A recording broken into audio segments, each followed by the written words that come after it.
नमस्कार दोस्तों, मैं हूं रजनीकांत। आज हम आपको लेकर आए हैं दिल्ली के कॉन्स्टिट्यूशन क्लब ऑफ इंडिया में, जहां पर व्यापारियों का एक वार्षिक बैठक कहा जाए। भारतीय उद्योग व्यापार मंडल की तरफ से देश के कई राज्यों से यहां पर व्यापारी एकत्रित हैं और हमारा खास कार्यक्रम बोल व्यापारी बोल सरकार अपनी है, और जब सरकार अपनी है तो व्यापारी बोलें। कुछ आज का जो यहाँ पर एजेंडा है जिसके लिए आप सभी व्यापारी यहाँ पर एकत्रित हुए, क्या कुछ कहना चाहेंगे? सबसे पहले तो रजनीकांत जी, आपके इस चैनल का बहुत बहुत साधुवाद। इतने बढ़िया मुद्दे और आजकल के मुद्दे आप लोग उठाते हैं और सभी व्यापारियों को उन प्रॉब्लम से अवगत कराते हैं और सॉल्यूशन भी हम लोगों के द्वारा आप लोगों को सुनवाते हैं। हैट्स ऑफ टू यू, बहुत बढ़िया काम आप लोग कर रहे हैं। आपको चैनल का इसका बहुत बहुत मुबारकबाद। आज का जो ये अधिवेशन है, ये एक सालाना मीटिंग है, वार्षिक मीटिंग है, जिसमें सभी व्यापार से जुड़े कोरोना के बाद और जनरल जो प्रॉब्लम्स आ रही हैं उसके बारे में विचार विमर्श हो रहा है। तो इसमें हम लोगों को सरकार से, भले वो राष्ट्रीय सरकार हो या दिल्ली सरकार हो, मदद तो मिली नहीं कोरोना के बाद। जो कुछ किया अपने बलबूते पे किया है। बैंक्स वगैरह पूरी तरह से हमारी मदद के लिए नहीं उतरे, क्योंकि सरकार पूरी तरह से बैंक को निर्देश नहीं दे पाई।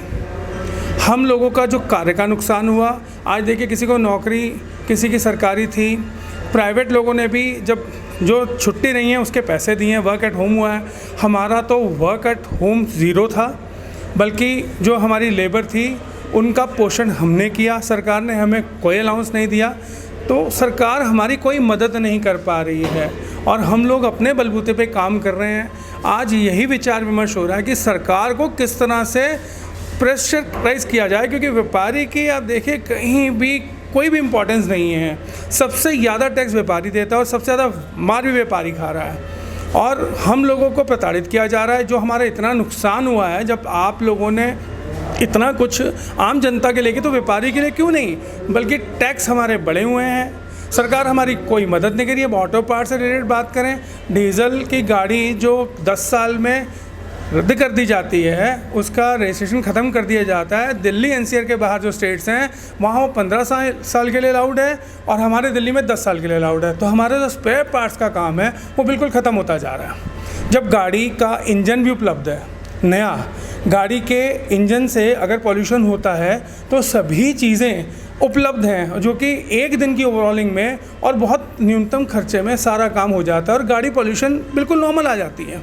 उसकी बजाय हम लोगों को ये तंग किया जा रहा है, गाड़ी नहीं चलने दे रहे हैं डीजल की, तो उस बैन को हटाना चाहिए। जब रूल है एक देश एक कानून के अंतर्गत, उस रूल को यहाँ लागू करना चाहिए। कल ही मैंने सांझा टाइम्स में भी ये वक्तव्य दिया था, उसमें मैंने सारे नियम भी गिनवाए हैं सरकार को कि किस नियम के तहत आप दिल्ली एनसीआर में ये चीज़ नहीं चालू करते, लेकिन कोई जवाब नहीं है सरकार के पास। और दूसरी बात यह है कि ये चीज़ें रहेंगी तो हमारा काम कोरोना में ऑलरेडी कम है। टोटल मिला के 2 साल में 4 महीने हम लोग बंद रहे, काम धंधा सब खत्म है। उसके बावजूद ये एक नई प्रॉब्लम जो हमारे साथ, इसको नहीं ठीक कर रहे, इसके लिए सरकार को कुछ सोचना समझना चाहिए। यानी कि सरकार व्यापारियों की आवाज़ नहीं सुनती है, और क्यों नहीं सुन रही है व्यापारियों की आवाज़, हम इस पर भी बात करेंगे। लेकिन ये देश के प्रगतिवीर हैं, इस बात को सरकार को भी मानना होगा और समझना होगा। देश की सीमा पर देश की सुरक्षा के लिए जहां सैनिक तैनात होते हैं, वहीं देश की प्रगति के लिए देश के व्यापारी एक प्रगतिवीर के रूप में यहाँ पर अपना कार्य करते हैं और तन मन धन राष्ट्र की उन्नति के लिए, देश की उन्नति के लिए, प्रगति के लिए कार्य करते रहते हैं। हम मूलभूत समस्याओं की भी बात करेंगे, क्योंकि बहुत सारी समस्याओं से भी ये व्यापारी जूझते हैं। नारंग जी, ये तो बात रही टैक्सेशन की, सरकार की नीतियों से, जो कि आप लोग अभी जूझ रहे हैं। मूलभूत समस्याओं की बात करें, जो दिल्ली के अंदर में कुछ और भी समस्याएं जो आप लोगों को बार बार सताती है। देखिए, हम सबसे बड़े टैक्स पेयर्स हैं सरकार के लिए। जीएसटी आने के बाद तो 28% हमारा सबसे ज़्यादा कर प्रणाली लगा दी। अब दोनों सरकारें, राष्ट्रीय और दिल्ली सरकार, दोनों में ये बंटता है और हमें बेसिक सुविधा भी मार्केट में उपलब्ध नहीं है। पूरे कश्मीरी गेट, जो कि कहने को एशिया की सबसे बड़ी मोटर पार्ट्स मार्केट कही जाती है, सिर्फ एक टॉयलेट है कश्मीरी गेट में और एक टॉयलेट है मुरी गेट में।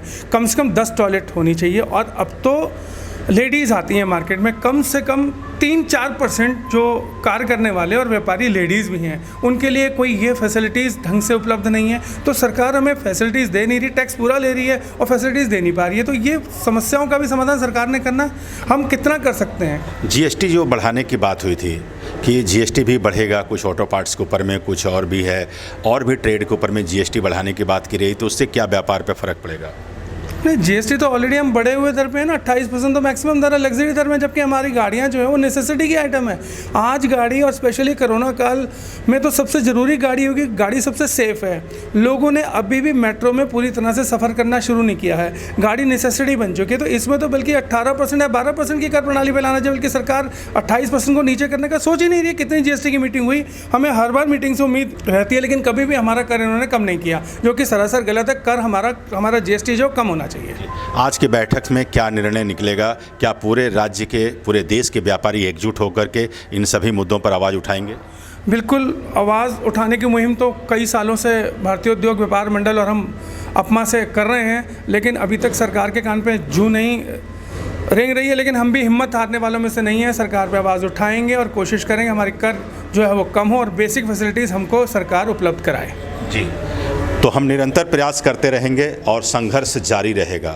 सरकार को भी हमारे इस संघर्ष को देखकर अपना फैसला बदलना होगा। एक तरफ जहां किसान पूरे देश में आंदोलन कर रहे हैं, वहीं व्यापारी अपनी छोटी छोटी समस्याओं से त्रस्त नज़र आ रहे हैं।